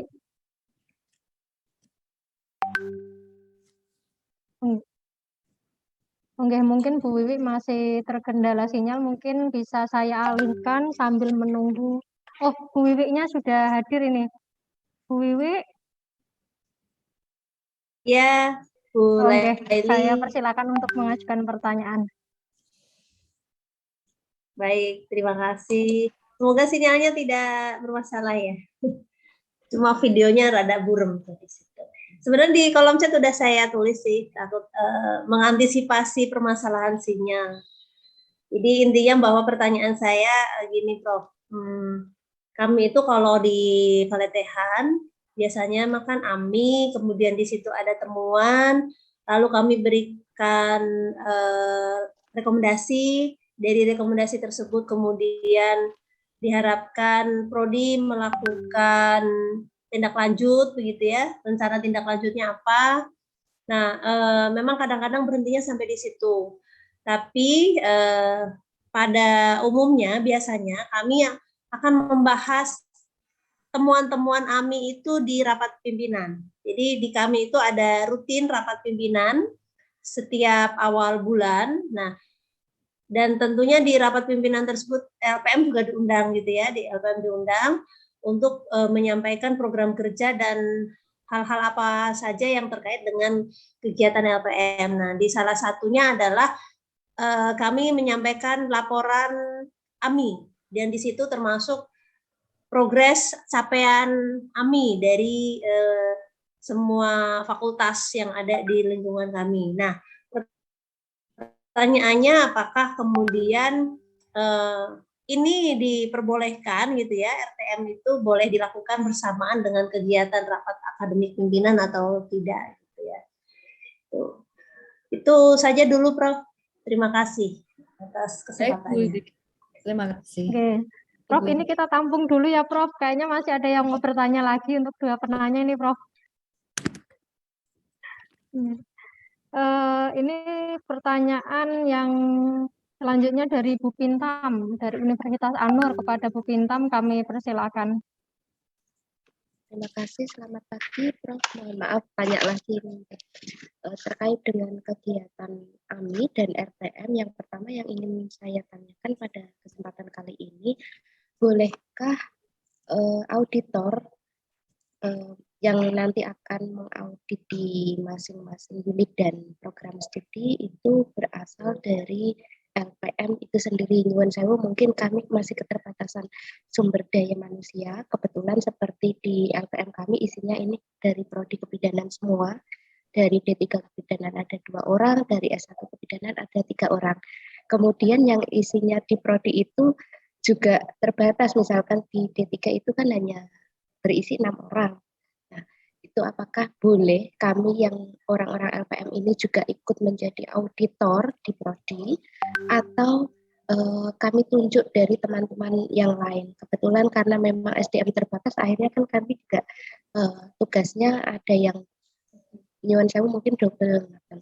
Itu yang pertama. Kemudian yang kedua, untuk kegiatan RTM atau rapat tinjauan manajemen setelah dengan auditi, bolehkah pada saat rapat tinjauan manajemen itu mungkin ada hal-hal krusial terutama yang berkaitan dengan pengadaan, misalkan seperti SDM, itu kami juga secara langsung melibatkan dari unsur yayasan atau badan penyelenggara. Karena kalau mungkin dari institusi saja mungkin kita kan bisa langsung laporan kan kalau misalkan ada unsur yayasan.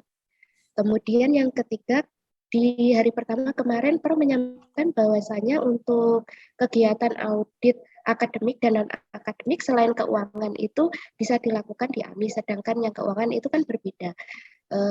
Untuk kegiatan audit yang keuangan ini kan masih nyambung dengan 9 kriteria itu di keuangan kan bersama dengan Sarpras ini Prof.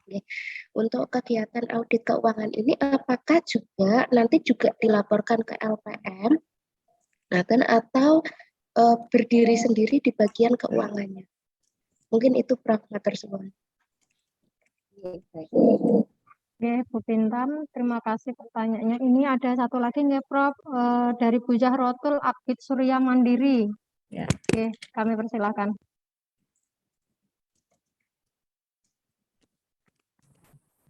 Ya, terima kasih banyak. yang ingin saya tanyakan di sini, Prof, masih terkait dengan rekomendasi yang hasil temuan mayor dan minor.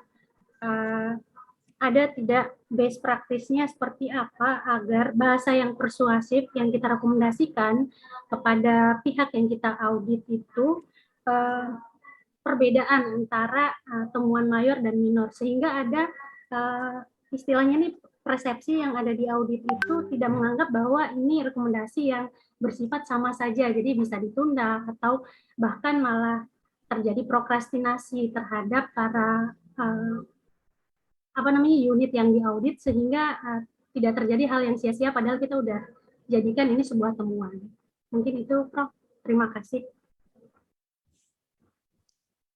Terima kasih pada para Bapak Ibu yang sudah mengajukan pertanyaan. Mungkin untuk mempersingkat waktu, Prof bisa menindaklanjuti. Terima kasih. Ya, baik. Ya, saya tulis saja nih, takut lupa pertanyaannya. Oke. Yang pertama, Bu Wiwi, RTM bersamaan dengan rapat pimpinan bisa tidak? Bisa saja, Bu. Yang penting Ibu punya dokumen. Namanya rapat tinjauan manajemen. Jadi Ibu membuat sesinya saja. Sesi pertama kita beri tajuk RTM. Nanti sesi berikutnya pimpinan kan melanjutkan dengan rapat-rapat yang lain. Karena secara waktu mungkin kita meminta waktu pimpinan kan sangat terbatas gitu. Jadi silahkan Ibu bisa membuat rapat tinjauan manajemen bersamaan dengan rapat pimpinan. Namun berita acaranya terpisah, Bu. Daftar hadirnya Ibu memiliki sendiri, formulirnya Ibu siapkan sendiri, sesinya meminta satu sesi saat RTM. Kami juga sama, Bu, RTM dengan pimpinan itu kami ambil waktu pimpinan rapat rutin di hari Senin, satu sesi, begitu saya minta waktu untuk menyampaikan poin-poin temuan kami. Jadi sesi kami sebut itu RTM. Sesi yang lain adalah rapat dengan pimpinan. Untuk Bu Pintam, terkait dengan AMI dan RTM, bolehkah ya auditor yang mengaudit dari program studi sendiri tadi ya? Ya, kalau dosennya terbatas, silahkan Bu. Yang penting bukan kaprodinya gitu. Jadi si kaprodi, karena dia akan yang diaudit kan kinerja prodi ya, akan lebih baik jika bukan kaprodinya yang mengaudit dirinya sendiri. Tapi kalau auditor dari prodi tersebut, jika memang tidak ada yang lain, ya itu kita bisa buat justifikasi ya. Namun kalau tadi ada 3 prodi, ada D3, ada S1 misalnya, Ibu bisa switch saja antara D3 dengan S1 dosennya. Jadi dosen dari prodi D3 mengaudit S1, dari S1 mengaudit S3, itu lebih independen secara proses karena yang bersangkutan tidak mengaudit dirinya sendiri. Karena ada 3 prodi, saya yakin dosennya pasti cukup kalau kita ambil dari sisi dosennya. Apakah LPM boleh menjadi auditor di prodi lain atau tunjuk teman-teman yang lain? Boleh, Bu, LPM. Ibu bisa terlibat sebagai auditor. Kami pun, kalau kami ini biasanya kami cari dari auditor dulu, kemudian jika auditornya berhalangan hadir mendadak, nah disitulah nanti kami menjadi bagian dari tim pengganti kalau memang auditornya tidak hadir. Kemudian saat RTM, ada yang krusial melibatkan Surya Hasan, sangat boleh, Bu. Itu kan justru di level pimpinan pengambilan keputusan akan lebih cepat ketika kita menghadirkan badan penyelenggara. Ini kan tergantung dari pola tata kelola yang ada. Ada yang memang yayasan memperkenankan boleh mengundang yayasan untuk langsung audiensi, ada yang nanti ya diwakili pimpinan saja ya, itu kan juga ada. Monggo kalau itu memang, kalau secara proses audit nggak ada masalah, artinya secara aturan itu tidak membatasi RTM harus dengan pimpinan saja, itu tidak. Karena ada juga regulasi yang menyampaikan, kalau Ibu lihat di panduan SPMI 2018, SPMI sendiri kalau mau ditetapkan di level yayasan juga sangat baik. Ini akan berdampak pada komitmen-komitmen yang harus dilaksanakan oleh yayasan memenuhi standar nasional dikti di kampus. Jadi silahkan, itu satu pilihan, Bu. Jadi ditetapkan rektor saja boleh, sampai ke badan penyelenggara juga boleh. RTM dilakukan di sampai level pimpinan juga boleh, sampai di level yayasan itu juga sangat baik. Untuk kegiatan audit akademik dan non-akademik bisa dilakukan saat AMI. Bagaimana dengan audit keuangannya bersama dengan sarprasnya? Apakah dilaporkan ke LPM Sekali lagi, Ibu nanti tergantung ruang lingkup ya, di dalam charter audit atau dalam piagam audit. Kalau mau dilaksanakan sebagai bagian dari LPM, maka indikator-indikator di bagian keuangan adalah indikator-indikator yang menunjang mutu akademik. Bukan mengaudit kwitansi, nota-nota, kesesuaian dan kepatuhan atas pengujiannya biasanya 3E ya, efisiensi, ekonomis, efektivitas, begitu kalau kita melakukan audit keuangan. Jadi kalau auditnya sifatnya keuangan, menelusuri kesesuaian catatan dengan bukti pendukung, itu di luar LPM. Ruang lingkup LPM fokusnya pada akademik dan penunjang akademik atau non-akademik, tapi bukan yang keuangan. Siapa yang menjalankan sebaiknya berdiri sendiri, betul Bu, sebagai satu unit atau lembaga yang berdiri sendiri, kita bisa sebut sebaiknya tidak di bawah keuangan. Kalau saya bicara sebaiknya, ini kan regulasi untuk kebaikan tata kelola ya, atau tata kelola yang baik. Ini bisa Ibu lakukan dengan Biro Audit Internal. Kalau di kampus negeri kita sebut SPI, Satuan Pengawas Internal. Satuan Pengawas Internal ini memiliki ruang lingkup kecil ya. Ruang lingkupnya adalah untuk audit-audit yang sifatnya operasional tadi, Bu. Ibu Zahrotul nanti saya pindah di baris berikutnya ya. Nah, ini pengujiannya adalah menguji 3E. Ini efisien, apakah efektif, apakah ekonomis. Biasanya kalau satuan pengawas internal dia akan membandingkan antara anggaran versus realisasi. Atau kita bandingkan realisasi dengan bukti. Sehingga akan memberi masukan kepada pimpinan hal-hal yang sifatnya tidak efisien, tidak efektif, tidak ekonomis gitu. Bukan untuk menilai indikator kinerja mutu. Tapi kalau Ibu menggunakan ruang lingkup auditnya adalah audit Sarpras, mutu dari Sarpras, ketercapaian SNDT di keuangan, rasio-rasio penelitian, rasio pengabdian masyarakat, itu Ibu bisa masukkan di dalam lingkupnya LPM. Kalau yang SPI ini biasanya akan independen kalau posisinya di bawah pimpinan secara langsung.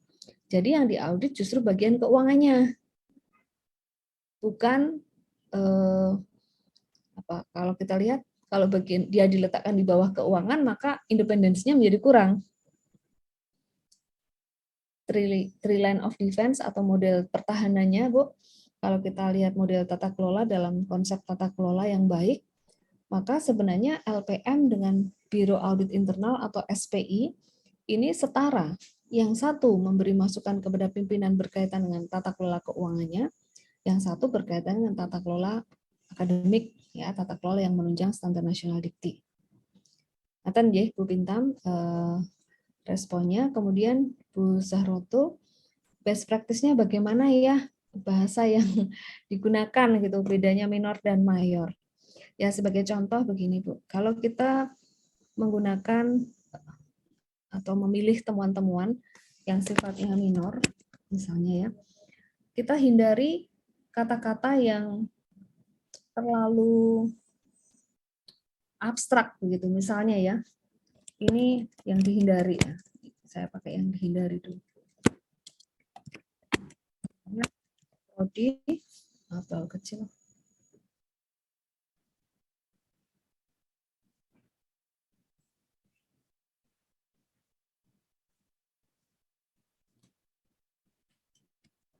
Seharusnya menyusun rencana pembelajaran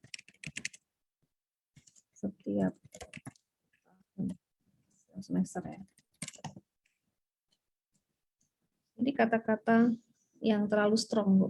Ini tidak persuasif. Kata-kata yang terlalu mengikat gitu, seharusnya. Ibu bisa memilih dengan kata-kata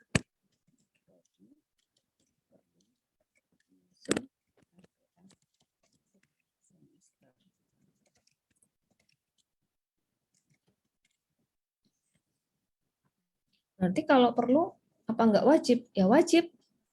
Tetapi kata-kata seharusnya dengan perlu secara persuasif ini berbeda. Ini contoh. Nah, kemudian secara mayor, misalnya ibu mau membuat satu saran gitu ya, rekomendasi yang sifatnya untuk pengambilan keputusan strategik misalnya. Misalnya begini. Mayoritas prodi tidak memiliki kelengkapan dokumen dosen tidak tetap. Ini kata-kata mayoritas, ini kata-kata yang abstrak. Berapa prodi yang tidak memiliki kelengkapan dokumen? Kelengkapan dokumen ini apa yang dimaksud? Ini jadi abstrak. Maka ibu bisa memilih kata-kata yang lebih jelas, lebih menunjukkan persuasi ketika dari 3 prodi dapat 2 prodi, yaitu prodi A dan prodi B, yang ini kan kata-katanya strong, tidak memiliki, yang belum melengkapi data dosen tidak tetap berupa CV dan ijazah. Ketika kita sudah bisa merumuskan yang spesifik, maka tindak lanjut yang akan dilaksanakan oleh prodi maupun pimpinan itu nanti bisa dibayangkan apa yang akan dikerjakan. Kalau hanya diminta melengkapi dokumen, kita masih bertanya dokumen apa yang dimaksud. Yang tidak lengkap itu dokumen apa. Namun jika kita sudah menjelaskan dokumen yang dimaksud adalah CV dan ijazah, tindak lanjut yang dilaksanakan prodi akan lebih mudah diimplementasikan. Mayoritas kita tidak tahu berapa banyak dari prodi tersebut dan prodi mana yang masih bermasalah. Nah, itu contohnya Ibu Zahrotul, semoga bermanfaat. Nanti yang lain-lain saya yakin Ibu sambil berjalannya waktu pasti bisa menuliskan dengan baik. Terima kasih Bu Laili. Oke, Prof, sepertinya ini sangat luar biasa diskusinya dari Bapak Ibu para peserta pelatihan semuanya. Yang awalnya kita batasi pertanyaan, sepertinya masih ada ingin bertanya, nggih, Prof. Ini sampai di room chat-nya pun ada yang ingin bertanya, nggih, Prof. Ada 2 pertanyaan lagi, mohon maaf Bapak Ibu untuk pertanyaan ini terakhir 2 nggih, nanti kami batasi karena waktu juga sudah melewati dari jadwal sebelumnya yang seharusnya ini sudah masuk ke praktek menyusun materi tinjauan manajemen nggih. Ini terakhir pertanyaan dari yang pertama dari Pak Yohanes Daki, ini dari Uniraya, Prof. Mohon izin bertanya, Prof. Kami tim audit telah menemukan temuan hingga pada rencana tinjauan manajemen, rapat tinjauan manajemen, tapi pihak pimpinan kurang serius untuk melakukan perbaikan dan pembenahan. Yang mau saya tanyakan, kira-kira bagaimana sikap kami atau mengkomunikasikan kembali agar pimpinan perguruan tinggi ini cepat tanggap dalam permasalahan yang terjadi. Apalagi kalau yang terjadi ini adalah temuan mayor, begitu Prof. Pertanyaan yang dari Bapak Yohanes Daki Uniraya. Baik. Kemudian yang pertanyaan kedua yang Prof nyambung, ini dari Universitas Unaik dari Cilacap. Mohon izin bertanya, Prof, saat AMI akan ada rekomendasi dan saat adanya RTM juga ada rekomendasi. Perbedaan rekomendasinya seperti apa, nggih, Prof? Atau bisa sama? Matur nuwun. Pertanyaan dari Pak Suko Pranowo Unaik, Prof. Ngoten. Monggo, Prof. Nggih. Baik Bapak Ibu, Pak Yohanes, kalau ada temuan tetapi tidak ditindaklanjuti, yang pertama jangan menyerah ya Pak. Kadang-kadang ada beberapa kawan yang curhat, kemudian saya mau mundur aja deh. Jangan, saya bilang. Jangan mundur. Aduh capek, udah kerja tapi nggak ditindaklanjuti. Nah memang caranya mungkin jika Bapak sulit menyampaikan hasil temuan, Bapak perlu mengemasnya Pak dengan membandingkan atau benchmarking kampus lain yang setara dengan kita. Jadi ini sebenarnya cara komunikasi. Kadang-kadang kita bertindak seperti sudah gagah berani gitu ya, kita merumuskan sulit itu, kita sudah berhasil merumuskan mayor dan minor, tetapi pimpinan apa sih gitu. Nah, supaya itu menjadi perhatian, Bapak mohon sertakan dampak dan risiko, Pak. Itu salah satu cara. Misalnya saja temuan yang berkaitan dengan tadi, temuan-temuan berkaitan dengan dosen, Bapak bisa mengatakan, Pak, ini dampaknya dan ini risikonya. Begitu ada dampak dan risiko, biasanya pimpinan akan lebih waspada, kemudian berkenan untuk bisa menindaklanjuti temuan-temuan kita. Jadi, supaya cepat dan tanggap, jangan hanya rekomendasi, Bapak sebutkan sampai dampak dan risikonya. Gitu. Kemudian, apalagi yang mayor ya Pak ya? Karena kalau kita presentasi terlalu panjang, itu jenuh. Saya biasanya minta waktu 15 menit saja untuk meng-highlight hal-hal yang sangat krusial. Kemudian sisanya adalah diskusi. Jadi misalnya temuannya adalah belum ada mahasiswa asing yang stabil, yang jumlahnya stabil di setiap prodi. Dampaknya adalah, nah kalau udah bicara dampak, biasanya akan lebih aware begitu Pak, lebih diperhatikan. Dampaknya adalah penurunan peringkat akreditasi. Waduh, kalau udah begitu pasti semuanya akan waspada, Pak. Untuk Pak Suko, rekomendasi pada saat AMI itu sama, Pak, dengan saat RTM. Jadi, proses audit mutu itu kan menghasilkan rekomendasi. Nah, proses mengkomunikasikan rekomendasi saat AMI itulah yang ada saat RTM. Jadi, AMI itu temuannya auditor sebelum berkomunikasi, RTM adalah media komunikasi untuk menyampaikan rekomendasi hasil AMI. Demikian ya Pak Suko, saya kira itu Bu Laili. Ya, terima kasih Prof. Bahasannya sangat menarik sekali. Semoga apa yang disampaikan Prof. Intias pada sesi pertanyaan kali ini bisa bermanfaat bagi Bapak Ibu para peserta pelatihan AMI. Baik, untuk mempersingkat waktu ini akan ada sesi berikutnya nggih Prof untuk pembagian kelompok kecil sama seperti kemarin. Jadi ketentuannya silakan Bapak Ibu para peserta pelatihan untuk bisa memasuki di breakout room dibagi menjadi 10 kelompok. Nanti tugasnya adalah menyusun materi tinjauan manajemen. Untuk formulirnya sudah kami bagikan melalui grup WA Bapak Ibu panjenengan semua, atau bisa diklik room chat. Di sini sudah kami sediakan untuk bisa membukanya. Kemudian Bapak Ibu beserta kelompok kecil bisa mengembangkan dari menyusun materi mengenai tinjauan manajemen. Untuk selanjutnya, setelah selesai sesi diskusi, Bapak Ibu semua bisa bergabung di main room utama kembali untuk melaksanakan post test. Ngoten nggih, Prof? Betul.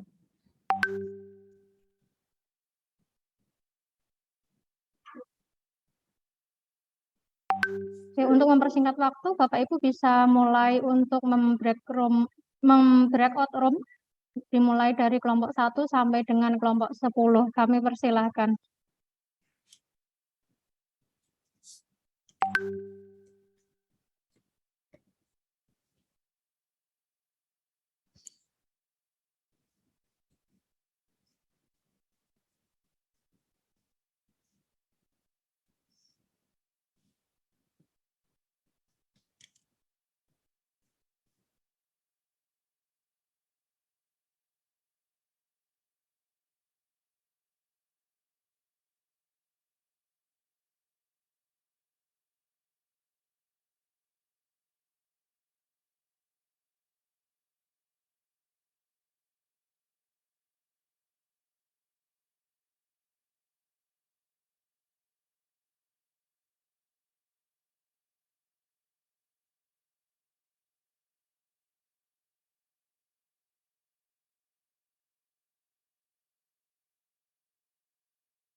Assalamualaikum Bapak Ibu.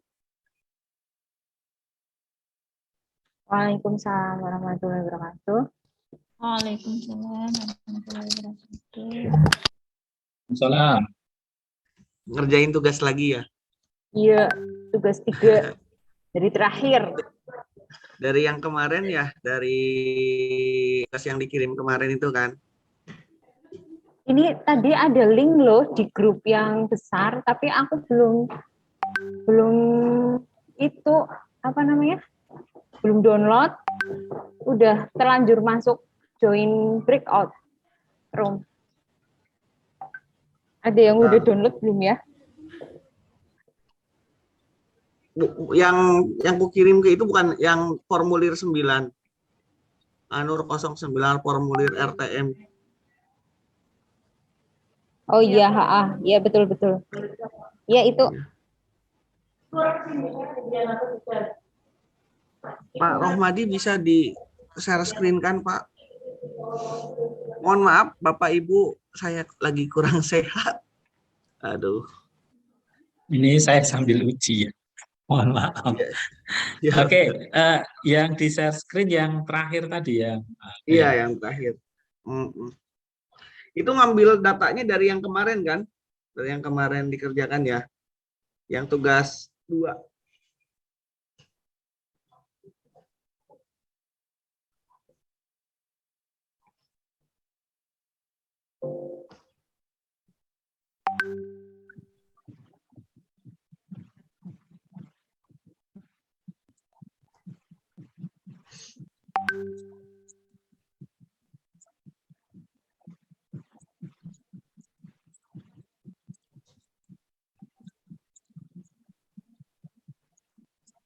Ini benar ya, Bapak Ibu? Iya.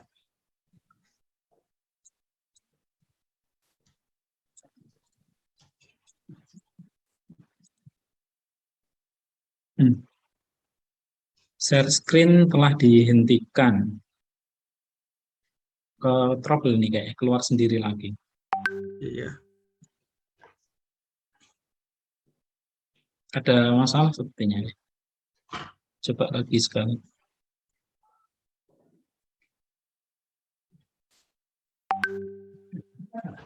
Bisa ya.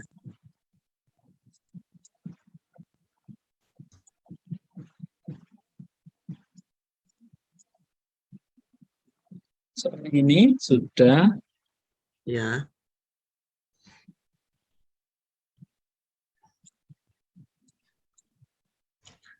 Lalu kita masukin dari yang kemarin yang saya share di grup kelompok.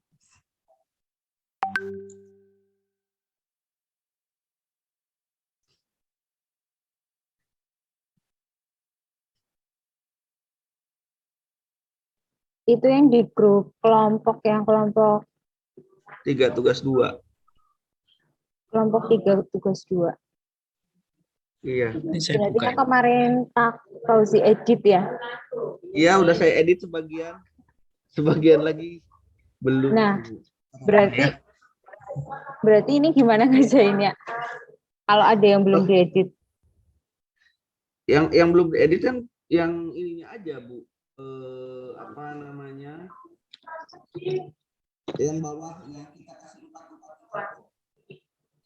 Karena yang positifnya aja dimasukin.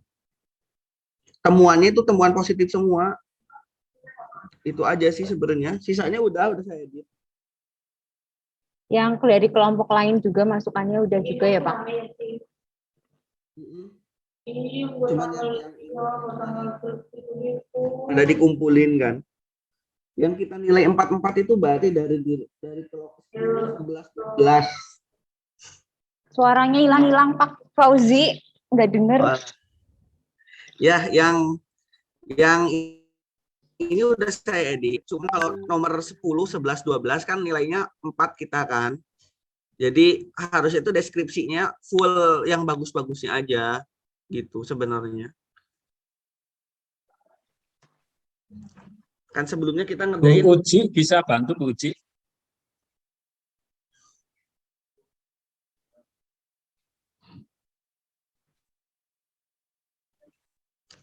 Sebenarnya tinggal mindahkan ya Pak ya dari Iya, ini ya. tinggal mindah. Iya. Tinggal mindah. Yang pertama sih mayor minornya aja yang dipindah. Izin Bapak Ibu, Ya. untuk yang minor kita ada 6 poin dan untuk yang mayor kita ada 3 poin. Ya.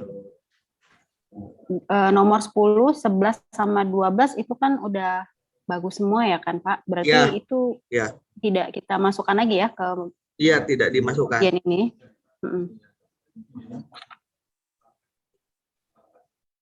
Sebentar, saya koordinasi.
Kan gini Pak, sepaham saya ya Pak.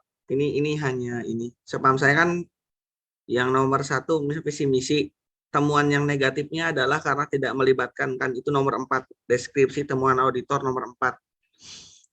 Itu kan temuan minornya itu, sisanya kan temuan positif sebenarnya. Yang temuan auditor, yang nomor 1, 2, 3 kan itu temuan positif sebenarnya. Jadi temuan minornya itu nomor 4 yang tidak melibatkan pemangku eksternal. Nah, yang itu dalam pemutakhiran VTMS.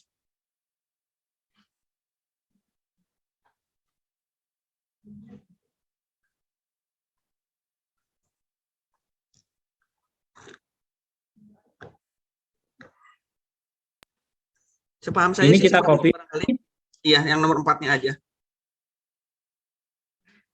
Kita masukkan di temuan minor tadi. Iya. Saya zoom 2 soalnya. Saya nyari buji kok enggak ada di tempat.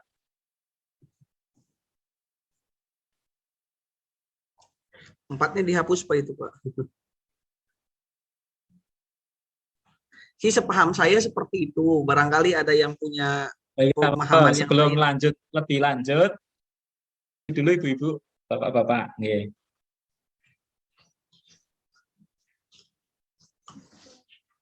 Kalau iya nanti Setuju, tinggal copy Pak. paste saja.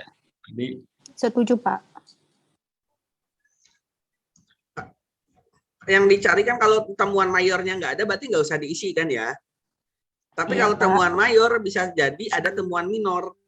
Kemarin sepaham saya sih gitu pas kemarin penjelasannya Bu Prof Uut apa ya?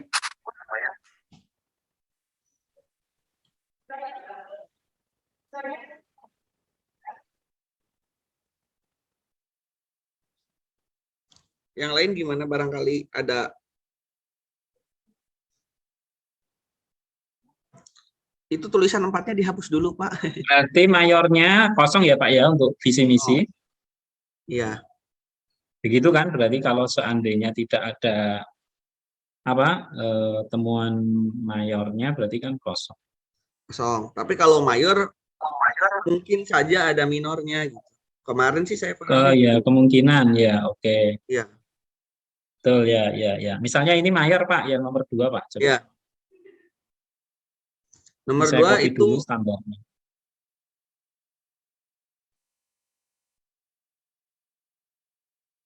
Ini ya. Ya. Kemudian temuannya Temuannya yang itu nomor 3, Pak. Tidak ada konsistensi.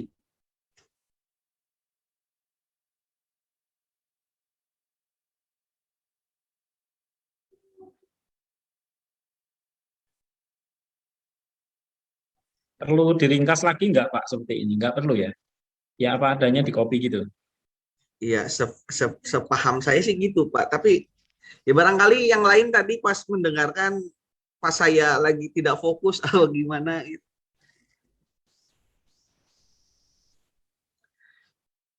Oke, monggo silakan kalau ada masukan. Dulu, Pak. Gimana, Bu? Di copy aja dulu.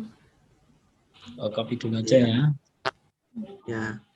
Yang minornya perlu diisi, yang nomor 2 atau mungkin tidak? Kalau mayor itu kan apa ya? Atau ya? Saya buka catatan dulu. Kalau mayor itu kan mengancam UPPS ya, jadi langsung harus segera berbenah. Kalau minor itu bisa hanya dengan apa namanya workshop gitu Pak, katanya gitu. Berarti minornya di sini adalah pembuatan aturan bakunya yang di workshopkan. Pembuatan aturan bakunya. Konsistensinya adalah mayor, tapi pembuatannya itu minor. Pembuatan aturan baku.